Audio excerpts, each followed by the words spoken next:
Bismillahirrahmanirrahim. Assalamu alaikum students. I hope you all are doing well. Today our topic of discussion is brain. अब brain को जो पढ़ना है बच्चों, वो पूरा का पूरा जो आपके ब्रेन का टॉपिक है उसको मैं आपको एक फ्लो चार्ट में एक डायग्रामेटिक वे में सारा एक्सप्लेन करूँगी। आपने क्या करना है, आपने पहले बुक से पहले इस वीडियो को देखना है, ठीक है, और आपने हर एक चीज़ को पहले समझना है। इसके बाद जब आप बुक को रीड करेंगे तो आपके लिए ये टॉपिक याद करना बहुत आसान हो जाएगा। इसके अलावा बच्चों आपको मैं रिकमेंड करूँगी कि आपने ये फ्लो चार्ट साथ साथ मेरे ड्रा करना है एक पेज पे, और इस पेज को फ्लो चार्ट को ही आपने अपनी बुक के साथ अटैच कर लेना है। इससे होगा ये कि जब आपके बोर्ड के पेपर आएंगे, फाइनल पेपर आएंगे, तो आप सिर्फ इस एक ओवरव्यू को देखेंगे तो आपको ये पूरा टॉपिक फ़ौरन से 5 मिनट्स में क्या हो जाएगा, रिवाइज हो जाएगा। अब होता यह है बच्चों कि जो हमारा सेंट्रल नर्वस सिस्टम होता है, जो हमारा नर्वस सिस्टम होता है, वो जो पहले उन्होंने बेसिक सी बातें बताई हुई हैं वो ये बताई हुई हैं कि जो हमारा नर्वस सिस्टम होता है बच्चों, उसके 2 कंपोनेंट्स होते हैं, ठीक है।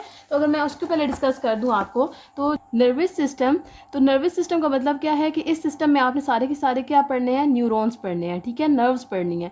अब हमारी बॉडी के अंदर 2 तरह की नर्व्स होती हैं। नर्व्स सारी जो है वो आपके पास, हम लोगों ने इसको डिवाइड किया हुआ है into 2 portion depending upon the location, ठीक है। तो अगर लोकेशन की बात करें, ठीक है, और फंक्शन की भी, ऑब्वियसली लोकेशन के साथ साथ फंक्शन के अकॉर्डिंग भी जो नर्वस सिस्टम होता है वो 2 पोर्शंस में डिवाइड हो जाता है।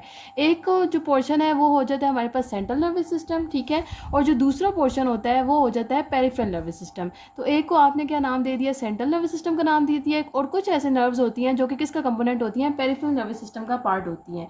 अब इसका क्या मतलब है, सेंट्रल नर्वस सिस्टम बच्चों उन नर्व्स को कहेंगे जो हमारी बॉडी के सेंटर में प्रेजेंट होंगी। अब अगर हम एक ह्यूमन बॉडी को ड्रॉ करें तो हमारे पास क्या होता है, इस तरह से हमारी बॉडी के एक्सेस होती हैं कि आपके पास जो है वो एक सेंट्रल लाइन बन रही होती है और एक जो है वो साइड पे पेरिफेरल बन रही होती है।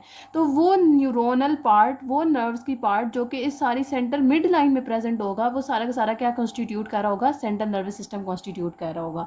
और वो तमाम नर्व्स जो कि इधर पेरिफेरल्स में प्रेजेंट होंगी, उन सब नर्व्स को आप क्या नाम दे देंगे, वो सारी क्या कॉन्स्टिट्यूट कर रही होंगी, वो पेरिफेरल नर्वस सिस्टम कॉन्स्टिट्यूट कर रही होंगी। सो सेंट्रल नर्वस सिस्टम को अगर हम देखें तो इसमें 2 ही कंपोनेंट्स आ जाते हैं बच्चों, और वो कौन कौन से आ जाते हैं, एक आ जाता है ब्रेन जो कि हमारे पास क्या पड़ा होता है, हेड में पड़ा होता है, और दूसरी होती है हमारे पास स्पाइनल कॉर्ड, ठीक है। स्पाइनल कॉर्ड के अंदर वो न्यूरॉन्स आ जाते हैं जो कि हमारे बैक बोन में या वर्टिब्रल कॉलम में प्रेजेंट होती हैं। सो ये दोनों कंपोनेंट मिलकर क्या बना रहे होते हैं, सेंट्रल नर्वस सिस्टम बना रहे होते हैं। अब दूसरी जो चीज़ आ जाती है वो कौन सी आ जाती है, peripheral nervous system. So peripheral nervous system में वो तमाम नर्व्स आ जाती हैं जो कि other than brain and spinal cord हमारी बॉडी में प्रेजेंट होंगी, ठीक है। सो अब इनका फंक्शन क्या होगा, ये हमारे पास all those nerves which are present other than brain and spinal cord, so they constitute peripheral nervous system. All the other nerves present in our body, तो ये सारी मिलके क्या बना रही हैं, except brain and spinal cord, ये सारी मिलके हमारे पास बना रही होती हैं जी पेरिफेरल नर्वस सिस्टम, सही है। तो ये आपके पास आपको डिफ्रेंशिएशन पता होनी चाहिए। अब जो सेंट्रल नर्वस सिस्टम है, इसका मेन फंक्शन क्या है बच्चों, कि इसने ये कोऑर्डिनेटिंग सेंटर के तौर पे काम कर रहा होता है, इसने पूरी बॉडी को कनेक्ट किया हुआ है, और यहाँ पे जो है ना ये मेन सेंटर है आपके पास जो पूरी बॉडी को आपस में कनेक्ट कर रहा है, वो कौन सा सिस्टम है, वो सेंट्रल नर्वस सिस्टम है। पेरिफेरल नर्वस सिस्टम का क्या काम होगा कि यहाँ से कोई भी इंफॉर्मेशन जाएगी, सेंसरी न्यूरॉन लेके जाएंगे, ठीक है, और मोटर न्यूरॉन वापस लेके आ रहे होंगे, लेकिन इंटर न्यूरॉन किधर प्रेजेंट होंगे, वो इधर आपके पास ब्रेन या स्पाइनल कॉर्ड में प्रेजेंट होंगे। एक तरफ से जो इन्फॉर्मेशन लेके जा रहे हैं न्यूरॉन और जो वापस लेके आ रहे हैं, तो वो जो न्यूरॉन्स होंगे वो किसका पार्ट हो जाएंगे, पेरिफेरल नर्वस सिस्टम का पार्ट हो जाएंगे। सो इनका काम क्या है कि इन्होंने ट्रांसमिट करनी है इंफॉर्मेशन को from the receptor to the central nervous system, ठीक है, और from the central nervous system to the effector. तो रिसेप्टर से अगर इंफॉर्मेशन जा रही है किधर तक, सेंट्रल नर्वस सिस्टम तक, या सेंट्रल नर्वस सिस्टम से इंफॉर्मेशन आ रही है किधर तक, अफेक्टर तक, तो वो न्यूरॉन जो इन इंफॉर्मेशन को कैरी कर रहे होंगे वो किसका पार्ट हो जाएंगे, वो पेरिफेरल नर्वस सिस्टम का पार्ट हो जाएंगे, ठीक है। आई होप ये आपको बात ये समझ आ चुकी होगी। उसके बाद बच्चों इन्होंने एक छोटा सा टॉपिक बताया हुआ है अभी आपको, जो है वो यहाँ पे उन्होंने क्या पढ़ाया हुआ है, सबसे पहले सेंट्रल नर्वस सिस्टम पढ़ाया हुआ है, और सेंट्रल नर्वस सिस्टम का भी कौन सा पार्ट पढ़ाया हुआ है, ब्रेन पढ़ाएंगे आपको सबसे पहले, उसके बाद आपको क्या पढ़ाएंगे, स्पाइनल कॉर्ड पढ़ाएंगे। अब जो ब्रेन और स्पाइनल कॉर्ड है बच्चों, इनका जो है ये हमारे पास क्या है, ये बहुत डेलिकेट ऑर्गन है, सही है। हमारी पूरी की पूरी बॉडी जो है वो किस पे डिपेंड कर रही है, ब्रेन और स्पाइनल कॉर्ड की मैसेजिंग पे डिपेंड कर रही है। तो इसका ये मतलब है कि ब्रेन और स्पाइनल कॉर्ड की क्या होनी चाहिए, अच्छी सी प्रोटेक्शन होनी चाहिए। चाहिए। सो अगर हम प्रोटेक्शन की बात करें ब्रेन की, कि ब्रेन को अल्लाह ताला ने किस तरह से प्रोटेक्ट किया हुआ है या स्पाइनल कॉर्ड को किस तरह से प्रोटेक्ट किया हुआ है, तो सबसे पहले जो प्रोटेक्शन आती है बच्चों वो किसकी आती है, वो मेनिंजेस की आती है। मेनिंजेस क्या चीज़ें होती हैं, मेनिंजेस जो है वो बेसिकली प्रोटेक्टिव मेम्ब्रेन्स होती हैं जो जिन्होंने किसको इनकवर किया होता है, हमारे ब्रेन और स्पाइनल कॉर्ड को कवर किया होता है। और इन प्रोटेक्टिव ब्रेन्स की मेम्ब्रेन्स की वजह से हमारा जो ब्रेन है या जो स्पाइनल कॉर्ड है वो क्या रहता है, वो किसी भी ट्रॉमा की अगर आ जाए तो उसकी वजह से इतना अफेक्ट नहीं होता। क्यों? क्योंकि ये तीनों जो मेम्ब्रेन्स हैं ये क्या कर रही हैं, ब्रेन को प्रोटेक्ट कर रही हैं। सही है। उसके अलावा उन्होंने क्या बताया हुआ है कि इन मेनिंजेस का नाम क्या क्या है। सो जो फर्स्ट मेनिंजी आती है आउटर मोस्ट, वो कौन सी हो जाती है, वो हो जाती है ड्यूरा मैटर। सही है। इन सब के नाम आपको आने चाहिए, यानी कि ब्रेन के जो बिल्कुल साथ, ये लेट्स सपोज ये ब्रेन है हमारे पास, ठीक है, तो एक होती है ड्यूरा, दूसरा होती है पाया मैटर, ठीक है, और जो तीसरी मेम्ब्रेन होती है वो कौन सी होती है, एरेक्नोइड मैटर। सही है। तो ये तीन जो है वो क्या है, आपके पास मेम्ब्रेन्स के नाम है जिन्होंने क्या किया होता है, ब्रेन को इनक्लोज किया होता है। सबसे पहले जो आपके पास ब्रेन के साथ बिल्कुल अटैच होती है वो कौन सी मेम्ब्रेन हो जाती है, वो हो जाती है पाया मैटर की। तो सबसे बेस लाइन पर जो अटैच होगी ये वाली, ये हमारे पास हो जाएगी पीएम, पाया मैटर।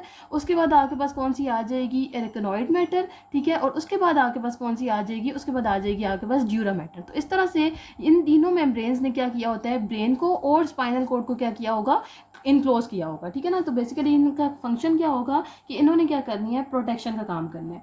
अब उसके बाद क्या होता है बच्चों, इसके अलावा एक तो ये मेनिंजेस वाली कवरिंग आ गई ब्रेन के ऊपर, दूसरा हमारे पास ब्रेन को किसने कवर किया होता है, स्कल ने। ठीक है, या क्रेनियम जिसको कहते हैं। क्रेनियम क्या है, क्रेनियम एक बोनी स्ट्रक्चर है जिसने ब्रेन को इनक्लोज किया हुआ है। तो बोनी जो है वो स्ट्रक्चर होगा तो ऑब्वियसली इसका क्या काम हो जाएगा, इसका काम हो जाएगा प्रोटेक्शन का। उसके अलावा अगर हम स्पाइनल कॉर्ड को देखें तो स्पाइनल कॉर्ड को किसने कवर किया होता है, बोनी स्ट्रक्चर ने, वर्टिब्रल कॉलम ने। तो स्पाइनल कॉर्ड को ब्रेन, स्पाइनल कॉर्ड और जो ब्रेन था उसको पहले की चीज़ किसने कवर की हुई थी, मेनिंजेस ने कवर किया होती है। मेनिंजेस तीन ही होती हैं, ड्यूरा मैटर, पाया मैटर, एरेक्नोइड मैटर। दूसरी जो हमारी प्रोटेक्शन के लिए चीज़ नेचर ने रखी हुई है वो क्या है, ब्रेन को कवर कर रही है cranium which is a bony structure, और जो स्पाइनल कॉर्ड को कवर कर रही होती है वो कौन कर रही होती है, वो वर्टिब्रल कॉलम कवर कर रहा होता है, जो कि हमें back of the back bone जिसको हम कहते हैं, हमें बैक ऑफ द जो स्पाइन है वहाँ पे फील भी हो रही होती है। ठीक है। उसके बाद उन्होंने बताया हुआ है तीसरा जो आपके पास प्रोटेक्शन का मेथड है। सो तीसरा जो प्रोटेक्ट कर रहा होता है हमारे ब्रेन और स्पाइनल कॉर्ड को वो है सेरिब्रोस्पाइनल फ्लूइड। अब ये सेरिब्रोस्पाइनल फ्लूइड क्या चीज़ है बच्चों, सेरिब्रोस्पाइनल फ्लूइड बेसिकली एक फ्लूइड होता है जो कि रन कर रहा होता है एरेक्नोइड और पाया मैटर के बीच में। यहाँ पे जब ये फ्लूइड रन कर रहा होता है तो इसका मेन फंक्शन क्या होगा कि ये किसके तौर पे काम कर रहा होगा, ये कुशन के तौर पे काम कर रहा होगा। अगर दो चीज़ें बच्चों बहुत ज़्यादा सख्त हैं तो उनको थोड़ा सा भी कोई ट्रॉमा हिट करेगा तो सख्त चीज़ क्या करती है, फ़ौरन से टूट जाती है। ठीक है। लेकिन यहाँ पे अगर लेट्स सपोज कोई ट्रॉमा आता है तो अंदर क्या पड़ा हुआ है, फ्लूइड पड़ा हुआ है, तो उस फ्लूइड की वजह से क्या इफेक्ट होगा, कुशनिंग इफेक्ट होगा कि अगर एक चीज़ ब्रेन को हिट भी करती है तो उतना ज़्यादा ट्रॉमा काज नहीं कराएगी। क्यों? क्योंकि अंदर आके पास क्या पड़ी हुई है, होलो कैविटीज़ पड़ी हुई हैं, और उन होलो कैविटीज़ के अंदर क्या रन कर रहा है, फ्लूइड रन कर रहा है। ठीक है ना। एक तो ये ड्यूरा और एरेक्नोइड मैटर के अंदर रन कर रहा होता है। इसके अलावा जो ब्रेन होती है उसके अंदर होलो स्पेसेस होती हैं जिनका क्या नाम है, ventricles.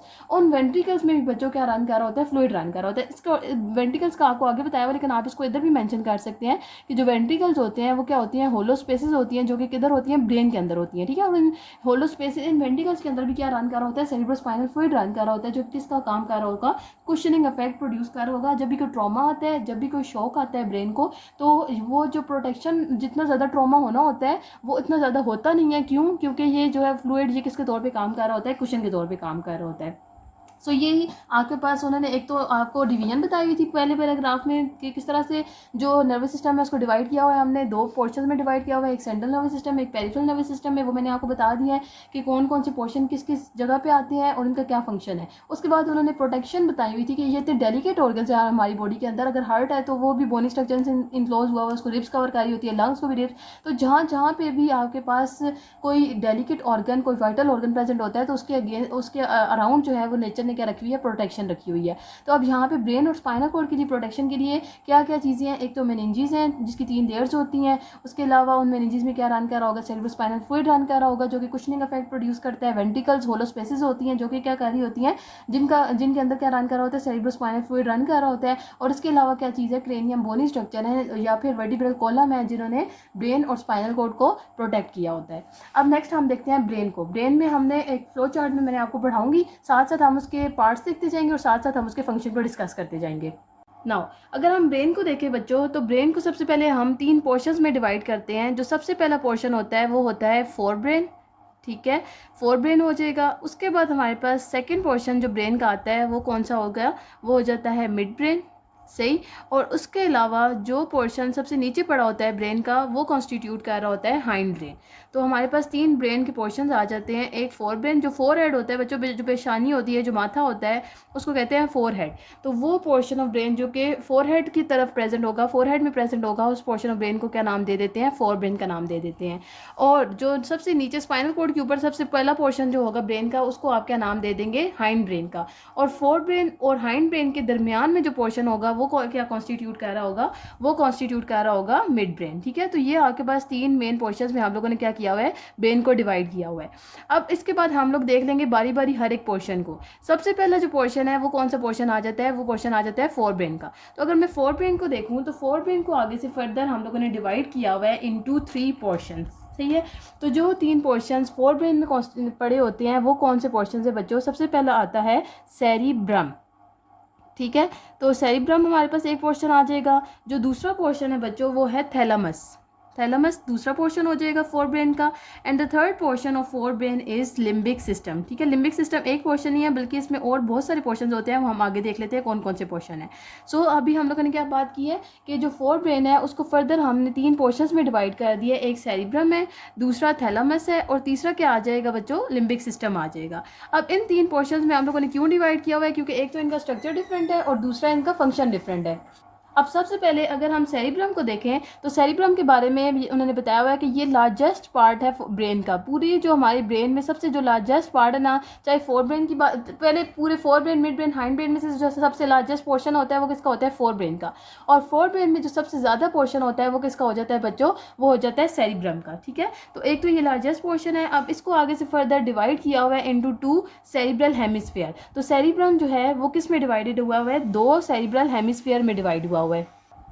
2 cerebral hemisphere. 2 cerebral hemisphere का मतलब क्या है बच्चों, कि अगर मैं लेट्स सपोज यहाँ पे आपको ब्रेन ड्रॉ करके दिखाऊं, तो आपके पास अगर हम ब्रेन को इस तरह सैजिटल व्यू में देखें, तो इस तरह से एक सेरिब्रल हेमिस्फीयर आ जाता है, और इस तरह से क्या आ जाता है, दूसरा सेरिब्रल हेमिस्फीयर आ जाता है, जिसमें पूरी जैसे टोपी नहीं होती, तो ऊपर जो कैपिंग है, कवरिंग है, वो सारी की सारी किससे में हुई हुई है, सेरिब्रम से हुई है। और वो किस तरह से हुई हुई है कि ये 2 सेरिब्रल हेमिस्फीयर होते हैं, और वो 2 सेरिब्रल हेमिस्फीयर आपस में कनेक्टेड कैसे होते हैं, हमारे पास हम लोग क्या पढ़े हैं, नर्वस सिस्टम। तो नर्वस सिस्टम में आपके पास क्या होते हैं, न्यूरॉन्स होते हैं। न्यूरॉन्स के कंपोनेंट्स में आपको पढ़ा चुकी हूँ, 3 ही होते हैं, एक सेल बॉडी, डेंड्राइट्स और एक्सोन्स। अब ये जो सेरिब्रल हेमिस्फीयर है, ये बैंड्स ऑफ एक्सोन से कनेक्टेड होते हैं, जिसको आप क्या नाम दे देते हैं बच्चों, कॉर्पस कोलोजम का नाम दे देते हैं, ठीक है। तो अगर हम सेरिब्रम का स्ट्रक्चर देखें, तो लार्जेस्ट पार्ट है, 2 सेरिब्रल हेमिस्फीयर में कॉन्स्टिट्यूट हुआ होता है, और इन दोनों को आपस में कनेक्ट कौन कर रहे होते हैं, बैंड ऑफ एक्सोन्स कनेक्ट कर रहे होते हैं, जिसका क्या नाम दे दिया उन्होंने, कॉर्पस कोलोजम का नाम दे दिया, ठीक है ना, which are basically the bands of axon. और एक्सोन क्या है, it is a part of neuron. अगर आपको न्यूरॉन का स्ट्रक्चर पता है तो आपको एक्सोन्स का भी पता होगा। अब उसके अलावा उन्होंने सेरिब्रम का क्या बताया हुआ बच्चों को, जो सेरिब्रम होता है उसको फर्दर उन्होंने कितने लोब्स में डिवाइड किया हुआ है, 4 लोब्स में डिवाइड किया हुआ है, ठीक है। सेरिब्रम जो है, इसको ये जैसे पूरा मैंने कहा ना आपको, ये सेरिब्रम है। अब इसके आपने डिफरेंट पोर्शंस बना ले, इस तरह से 4 लोब्स बना ले, इधर भी 4 लोब्स हैं, ठीक है, और इधर भी क्या हो जाएंगे, 4 लोब्स हो जाएंगे। अब एक लोब का नाम क्या है, फ्रंटल लोब, एक लोब का नाम है प्राइटल लोब, एक का नाम है टेम्पोरल लोब, और एक लोब का नाम है ऑसिपिटल लोब। इसी तरह इस सेरिब्रल हेमिस्फीयर में भी फ्रंटल, प्राइटल, टेम्पोरल और ऑसिपिटल, इस तरह से आपके पास क्या आ जाते हैं, फर्दर लोब्स प्रेजेंट होते हैं इस सेरिब्रम में। तो अगर मैं लोब्स क्यों बताऊं, तो आपके पास क्या आ जाएंगे, कितने लोब्स आ जाएंगे, 4। पहला जो है वो कौन सा हो जाएगा, फ्रंटल लोब हो जाएगा, ठीक है। दूसरा जो है वो कौन सा है, प्राइटल लोब है। तीसरा जो है वो क्या है, टेम्पोरल लोब। ये हम लोग ने लोब्स में क्यों इनको डिवाइड किया हुआ है, क्योंकि हर लोब का अपना फंक्शन है, ठीक है। टेम्पोरल लोब है, और इसके अलावा आपके पास क्या आ जाता है, ओसिपिटल लोब है। अब ये जो ओसिपिटल लोब है, ये जो फ्रंटल लोब है, पैराइटल लोब है, टेम्पोरल लोब है, इन सब में क्या आनी है बच्चों, इन सब में एक पोर्शन ऐसे होगा जहाँ पे इन्फॉर्मेशन आनी होगी, ठीक है। तो वो एरिया जहाँ पे इन्फॉर्मेशन आनी है वो कौन सी हो जाएगा, सेंसरी एरिया हो जाएगा। एक ऐसा एरिया होगा जिस पे इन्फॉर्मेशन क्या होनी है, प्रोसेस आउट होनी है, और एक ऐसा एरिया होगा इस लोब का जहाँ से इन्फॉर्मेशन जानी होगी। तो जहाँ से इन्फॉर्मेशन आनी है वो सेंसरी एरिया हो जाएगा, उस एरिया को आप क्या नाम दे देंगे, सेंसरी एरिया का नाम। जिस पोर्शन में इंफॉर्मेशन इंटरप्रेट हो रही होगी या रीड आउट हो रही होगी तो उस एरिया को आप क्या नाम दे देंगे, एसोसिएशन एरिया का नाम दे देंगे।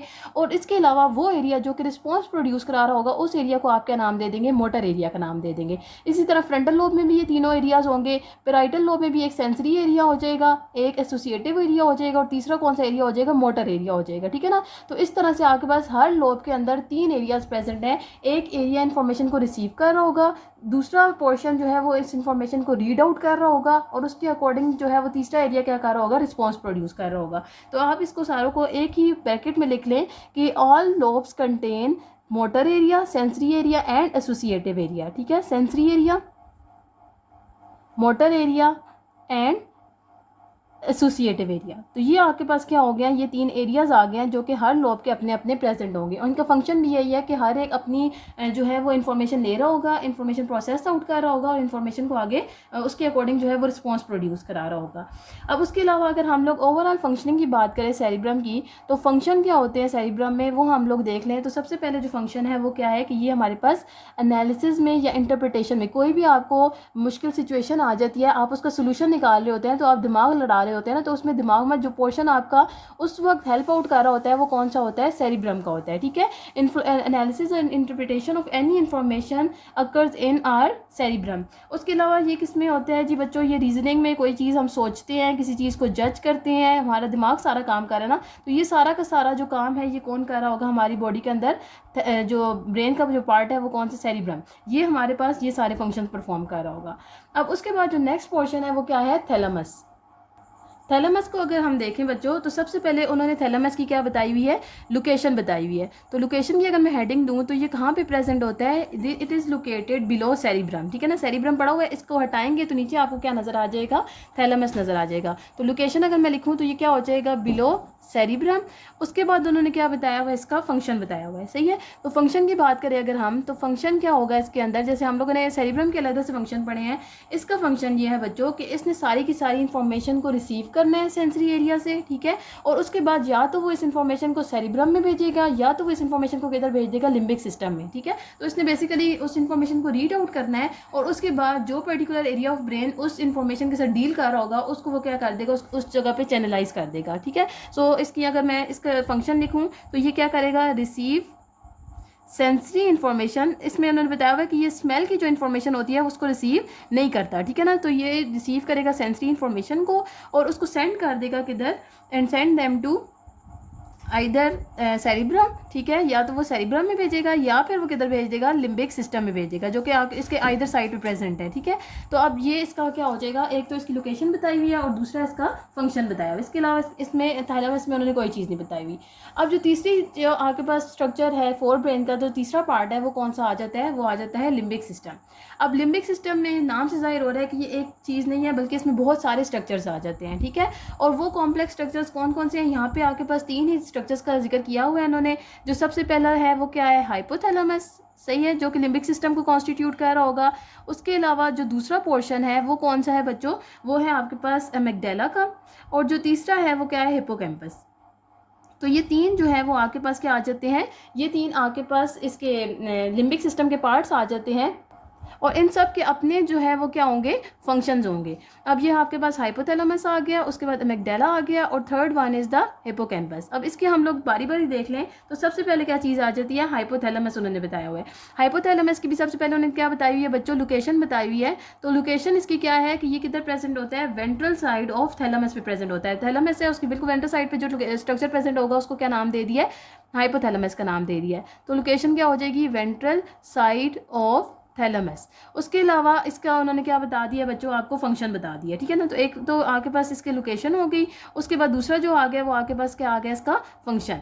अब फंक्शन इसका क्या है बच्चों कि ये हमारे पास क्या कर रहा होता है, ये हमारे पास जितने भी बॉडी की जो मेंटेनेंस है ना, होम्योस्टैटिक मैकेनिज्म जो है, होम्योस्टैटिक मैकेनिज्म का मतलब ये है कि हमारी बॉडी के अंदर कोई भी चीज़ इम्बैलेंस फॉर्म में ना पड़ी हो। सही है, तो वो जो चीज़ है वो कौन कंट्रोल कर रहा होगा, वो हाइपोथैलेमस कंट्रोल कर रहा होगा। तो होम्योस्टेसिस को एक तो कंट्रोल कर रहा है, यानी अगर बॉडी के अंदर एक्सेसिव वेट वो हो गया, वेस्ट हो गया है, तो उस वेस्ट को रिमूव किसने करवाना है? हाइपोथैलेमस ने। अगर बॉडी का एक्सेसिव टेम्परेचर इंक्रीज कर गया या डिक्रीज कर गया तो उसको मेंटेन किसने कराना है? हाइपोथैलेमस ने। तो ये जो बैलेंसिंग है ये कौन कंट्रोल कर रहा होता है? ये हाइपोथैलेमस कंट्रोल कर रहा होता है, ठीक है ना। तो हमारे जो वाटर बैलेंस है, होमोस्टेसिस का मतलब क्या है? वाटर बैलेंस को, वाटर की कंसंट्रेशन को मेंटेन करना, ब्लड प्रेशर को मेंटेन करना, हर चीज़ जो मेंटेनेंस है ना, मेंस्ट्रुअल साइकिल को मेंटेन करना, ठीक है, सोना जागना कितना है, ये सारी चीज़ें जो मेंटेनेंस है वो कौन कंट्रोल कर रहा होगा? स्लीप वेक साइकिल कंट्रोल करना, ये सारा का सारा किसका फंक्शन है? ये सारा फंक्शन है हाइपोथैलेमस का, ठीक है। उसके अलावा बच्चों हाइपोथैलेमस के साथ पड़ा होता है पिट्यूटरी ग्लैंड। अब जो मैंने आपको इस चैप्टर के स्टार्ट में पढ़ाया था कि हमारी कोऑर्डिनेशन दो तरह से हो रही होती है, एक तो नर्व्स के थ्रू हो रही होती है जो कि हम इस चैप्टर में पढ़े हैं नर्वस कोऑर्डिनेशन को, और दूसरी कोऑर्डिनेशन हो रही होती है by the help of glands, endocrine के थ्रू हो रही होती है, ये ग्लैंड्स के थ्रू हो रही होती है, उसको आपका नाम दे देंगे, उसको आप एंडोक्राइनोलॉजी में पढ़ेंगे which is your next chapter, ठीक है। तो अब ये जो हाइपोथैलेमस है ये हमारे ब्रेन में एक ग्लैंड होता है जिसका क्या नाम है? पिट्यूटरी ग्लैंड, उसके साथ ये पड़ा होता है, ठीक है ना। ये हाइपोथैलेमस के साथ बिल्कुल क्या पड़ा होगा? पिट्यूटरी ग्लैंड पड़ा होगा। तो उसकी भी जो सिक्रीशंस है, उस ग्लैंड की भी जो सिक्रीशंस है वो कौन कंट्रोल कर रहा होगा? वो हाइपोथैलेमस कंट्रोल कर रहा होगा। सो ये हमारे पास क्या कर रहा होता है? लिंक कर रहा होता है between the central nervous system, ठीक है, या nervous system and endocrine system. और वो कैसे कर रहा होता है? क्योंकि हमारी ब्रेन के अंदर जो हाइपोथैलेमस है उसके साथ ही एक मेन ग्लैंड हमारी बॉडी का पिट्यूटरी ग्लैंड प्रेजेंट होता है, और उसकी जो सिक्रीशंस है या उसने कब हार्मोन सिक्रीट करना है ये भी कौन कंट्रोल कर रहा होगा? हाइपोथैलेमस कंट्रोल कर रहा होगा। अब नेक्स्ट जो है बच्चों वो क्या है? अमेगडाला। अमेगडाला की भी सबसे पहले उन्होंने क्या बताई हुई है? आपको लोकेशन बताई हुई है। लोकेशन में उन्होंने ये बताया हुआ है कि ये किस तरह का होता है। ये बेसिकली होता है जी, इसमें दो आलमंड शेप मैसेज होते हैं न्यूरॉन के, और वो किधर लोकेटेड होते हैं? थैलेमस के दोनों साइड्स पे लोकेटेड होते हैं। तो आप इसको ऐसे मेंशन कर लें कि आपके पास यह क्या हो जाएगा? टू आलमंड शेप्ड मैसेज होते हैं, ठीक है। और इसके अलावा क्या होंगे? वो किधर प्रेजेंट होंगे? आइदर साइड ऑफ थैलेमस, ठीक है ना, located on either side of thalamus. तो ये आपके पास क्या आ जाएगी? इसकी लोकेशन आ जाएगी। अब नेक्स्ट जो है लोकेशन के बाद हम क्या डिस्कस कर रहे हैं? फंक्शन डिस्कस कर रहे हैं। तो जब फंक्शन को अगर हम लोग देखें तो फंक्शन में बच्चों ये किस चीज़ को कंट्रोल कर रहा होगा? हमारी बॉडी के अंदर जितनी भी हमारी फीलिंग्स हैं उनको कौन कंट्रोल कर रहा होता है? अमेगडाला कंट्रोल कर रहा होता है, ठीक है। तो जो भी फीलिंग्स हैं, जैसे गुस्से वाली फीलिंग्स हैं, लव वाली फीलिंग्स हैं, हेट वाली फीलिंग्स हैं, ये सारी की सारी फीलिंग्स कौन कंट्रोल कर रहा होगा? अमेगडाला कंट्रोल कर रहा होगा। उसके बाद जो थर्ड पोर्शन आ जाता है लिम्बिक सिस्टम का, लिम्बिक सिस्टम का थर्ड पोर्शन में आ जाता है बच्चों हिप्पोकैम्पस, ठीक है। अब हिप्पोकैम्पस की भी हम लोग सबसे पहले क्या देख लेंगे? लोकेशन देख लेंगे, और उसके बाद हम इसका क्या डिस्कस कर देंगे? फंक्शन डिस्कस कर देंगे। अब इसकी लोकेशन की अगर बात करें बच्चों तो ये क्या होता है? दो हॉर्न्स से कॉन्स्टिट्यूट हुआ होता है, ठीक है, और वो दो हॉर्न्स किसके कर्व अराउंड होते हैं? अमेगडाला के, ठीक है। तो ये मतलब ये तीनों स्ट्रक्चर आपस में साथ ही पड़े होते हैं, इसलिए इन्होंने क्या कॉन्स्टिट्यूट किया होता है? एक लिम्बिक सिस्टम कॉन्स्टिट्यूट किया होता है विच is a part of fore brain. तो दो हॉर्न्स होते हैं, और वो किसकी कर्व हो, किसको उन्होंने सराउंड किया होता है? अमेगडाला को सराउंड किया होता है। और इसके अलावा इसका फंक्शन अगर हम लोग बात करें बच्चों तो ये इसका फंक्शन क्या होता है? सिंपल सा फंक्शन है कि ये हमारे पास क्या कंट्रोल कर रहा होगा? मेमोरी को। अब मेमोरी जो है वो दो तरह की होती है, एक शॉर्ट टर्म मेमोरी होती है और एक लॉन्ग टर्म मेमोरी होती है। शॉर्ट टर्म मेमोरी का मतलब क्या है कि आपने लेट सपोज एक कोई नंबर जो है वो किसी को, एक बंदे को कहा है कि 247 एक नंबर है, तुम मुझे 5 मिनट बाद याद करा देना ये नंबर, ठीक है। तो वो जो मेमोरी होगी वो उसकी क्या हो जाएगी? Short term memory. लेकिन जो आपके पास बचपन की जो हमें बातें याद आ रही होती हैं, जो बहुत पुरानी बातें याद आ रही होती हैं, तो वो जो मेमोरी होती है वो कौन सी मेमोरी हो जाती है? Long term memory. तो ये जो हिप्पोकैम्पस है इसका ये काम ये है कि इसने शॉर्ट टर्म मेमोरी को कन्वर्ट करना होता है इनटू लॉन्ग टर्म मेमोरी। तो इसका बेसिकली लिंक किसके साथ होगा? मेमोरी के साथ हो जाएगा। उसके बाद ये हमारे पास क्या हो जाएगा? इधर आके आपके पास फोर ब्रेन वाला टॉपिक कवर हो जाता है। उसके बाद जो नेक्स्ट टॉपिक आता है वो क्या आता है? Mid brain. या नेक्स्ट जो पोर्शन आता है वो क्या आ जाता है? Mid brain. अब जो मिड ब्रेन है बच्चों, मिड ब्रेन का इतना हमारी बॉडी के अंदर जो है वो इतना फंक्शन नहीं है। क्यों नहीं है? क्योंकि मिड ब्रेन प्रेजेंट है किसके दरमियान? फोर ब्रेन के दरमियान और हाइंड ब्रेन के दरमियान। तो ये बेसिकली किसके तौर पे काम कर रहा होता है? रिले स्टेशन के तौर पे काम कर रहा होता है। रिले इसमें सिर्फ इन्होंने क्या बताया? लोकेशन अगर हम लोग बात करें तो लोकेशन यही आप लिख देंगे कि it is present between the fore brain and hind brain. और अगर हम लोग इसके फंक्शन की बात करें तो फंक्शन किसके तौर क्या इसका फंक्शन होगा कि ये किसके तौर पे काम कर रहा होगा? रिले स्टेशन के तौर पे काम कर रहा होता है। रिले स्टेशन का मतलब ये है एक ऐसा स्टेशन जो कि इन्फॉर्मेशन को रिसीव करता है और उसको अप्रोप्रिएट सेंटर पे जाकर वो ट्रांसमिट कर देता है, ठीक है ना। तो इसने ये क्या करना है? इसने जो है वो हाइंड ब्रेन से या स्पाइनल कॉर्ड से इन्फॉर्मेशन को रिसीव करना है, ठीक है, और उस इन्फॉर्मेशन को फिर आगे किधर भेज देना है? या तो वो हाइंड ब्रेन में भेज देगा, ठीक है, और इसके अलावा या तो वो फिर फोर ब्रेन के किसी भी पर्टिकुलर सेंटर में भेज देगा, ठीक है। तो आपके पास क्या हो जाएगा? कि ये स्पाइनल कॉर्ड से या फिर इसके अंदर जो है वो क्या होगा, एक ऐसा ट्रैक इसने बनाया होगा जिसने किसको कनेक्ट किया होगा, सेरिबेलम, सेरिब्रम और स्पाइनल कॉर्ड को, ठीक है। स्पाइनल कॉर्ड से इन्फॉर्मेशन आ रही होगी और ये जो है ये रेडिकल फॉर्मेशन को कंटेन कर रहा होता है और उस जो है उसके थ्रू वो क्या कर रहा होगा, आगे इन्फॉर्मेशन को ट्रांसमिट कर रहा होगा। सो इसकी इतनी डिटेल आपकी बुक में नहीं गिवन। उसके बाद जो नेक्स्ट पोर्शन आता है बच्चों, वो किसका आ जाता है, वो हाइंड ब्रेन का आ जाता है। अब हाइंड ब्रेन में भी जैसे फोर ब्रेन के 3 पार्ट्स थे, वैसे ही हाइंड ब्रेन के भी आगे से फर्दर कितने पार्ट्स हैं, 3 पार्ट्स हैं। और वो 3 पार्ट्स कौन कौन से हैं? सबसे पहला पोर्शन जो आता है बच्चों वो आता है सेरिबेलम, सही है। उसके बाद आपके पास आ जाता है pons and the third portion is medulla oblongata. Cerebellum, pons and medulla oblongata. अब ये 3 पोर्शंस हमारे पास किसके पोर्शंस हैं, हाइंड ब्रेन के पोर्शंस हैं, ठीक है। इन तीनों की भी हम लोग क्या पढ़ लेंगे, फंक्शंस वगैरह पढ़ लेंगे और हम लोग देख लेंगे कि इनका क्या रोल होता है हमारी बॉडी के अंदर। अब जो मेन कन्फ्यूजन होती है बच्चों वो क्या होती है कि सेरिबेलम हाइंड ब्रेन का पार्ट है, ये सेरिब्रम, क्योंकि दोनों नाम जो है वो क्या है, तकरीबन सिमिलर ही हैं, ठीक है। तो आप इस तरह याद रख लें कि 4 ब्रेन में क्या आ रहा है, आर आ रहा है, ठीक है। तो सेरिब्रम में भी क्या आ रहा है, आर आ रहा है। तो 4 ब्रेन और सेरिब्रम जो है वो एक दूसरे के साथ इंटरलिंक्ड होंगे। अब हाइंड ब्रेन को अगर हम देखें तो हाइंड में कोई भी आर नहीं आ रहा। इसी तरह जो सेरिबेलम वाला पोर्शन होगा उसमें भी कोई आर नहीं आ रहा। तो सेरिबेलम जो है वो किसका पार्ट हो जाएगा, हाइंड ब्रेन का पार्ट हो जाएगा।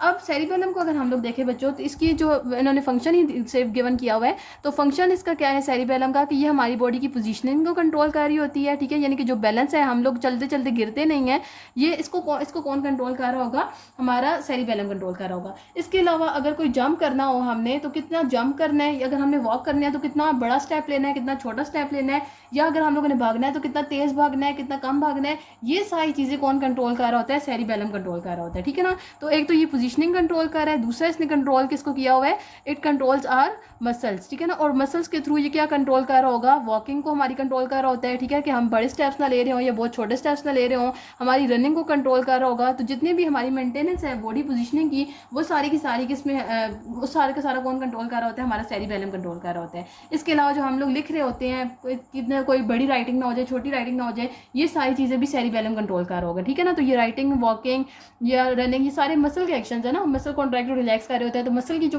बेसिकली कॉन्ट्रैक्शन और रिलैक्सेशन है वो कौन कंट्रोल कर रहा है, सेरिबेलम कंट्रोल कर रहे हैं। उसके अलावा इन्होंने क्या बताया हुआ है कि हमारे पास लर्निंग में इसके हेल्पफुल होता है, ठीक है ना। मेमोरी में, मेमोरीज को स्टोर करने में ये, लेकिन मेन जो मेमोरी को स्टोरेज करना है वो किसने है, हिप्पोकैम्पस ने है, ठीक है ना। एक्स्ट्रा जो मेमोरी स्टोर हो रही होती है वो किधर हो रही होती है, सेरिबेलम में हो रही होती है। तो ये इसके फंक्शन हो जाएंगे।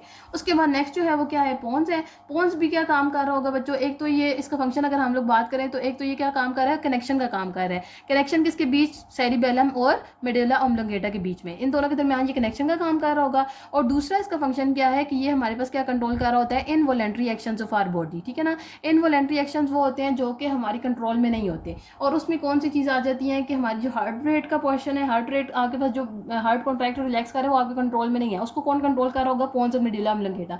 इसी तरह जो ब्रीदिंग पैटर्न है, कितनी डीप ब्रीदिंग होनी है, ये सारी चीज़ें भी कौन कंट्रोल कर रहा होता है, पोन्स कंट्रोल कर रहा होता है। And the third is the medulla oblongata. Medulla oblongata का फंक्शन क्या है कि इसने भी क्या करना है, autonomic function of our body को कंट्रोल करना है। और ऑटोनॉमिक फंक्शन उन फंक्शंस को कहते हैं जो कि इनवॉलेंट्री होते हैं, जिन पे हमारा कंट्रोल नहीं होता। और इसमें सबसे पहले क्या आ जाती है, जैसे पोन्स में था वो हमारे पास क्या आ गई है, इनवॉलेंट्री एक्शन ही होते हैं, ठीक है। तो ये दोनों बेसिकली किस में इन्वॉल्व होते हैं, इनवॉलेंट्री एक्शंस को कंट्रोल करने में। और इनवॉलेंट्री एक्शंस क्या आ जाते हैं, हार्ट रेट को हमारे कंट्रोल कर रहा होगा मेडुला ऑब्लोंगेटा, हमारे ब्रीदिंग रेट को कंट्रोल कर रहा होगा, यानी रिस्पायरेटरी रेट को कंट्रोल कर रहा होगा, ठीक है, हमारे ब्लड प्रेशर को कंट्रोल कर रहा होगा। ये वो चीज़ें जिन पे हमारा कोई कंट्रोल नहीं है। तो इन सबको कौन कंट्रोल कर रहा होता है, मेडुला ऑब्लोंगेटा कंट्रोल कर रहा होता है, ठीक है। सो ये आपके पास क्या आ जाता है, सारा का सारा इस ब्रेन के कंपोनेंट्स आ जाते हैं और इनके फंक्शंस आ जाते हैं, इनको लोकेशन आ जाते हैं। आपने क्या करना है, आपने ये फ्लो चार्ट अपने बुक पे एक पेज पे लिख के अपने बुक के साथ अटैच कर लेना है, ताकि जब आप रिवाइज करें तो आपको पूरा टॉपिक जो है वो इन 2 मिनट्स क्या हो जाए, रिवाइज हो जाए। तो मुझे उम्मीद है आपको ये टॉपिक समझ आ चुकी होगी। अगर मैंने कोई पॉइंट मिस कर दिया तो आप मुझसे वो कमेंट सेक्शन में पूछ सकते हैं। और मेरे चैनल को सब्सक्राइब करना ना भूलिएगा, अपने फ्रेंड्स के साथ शेयर करें। Thank you so much. अल्लाह हाफिज़।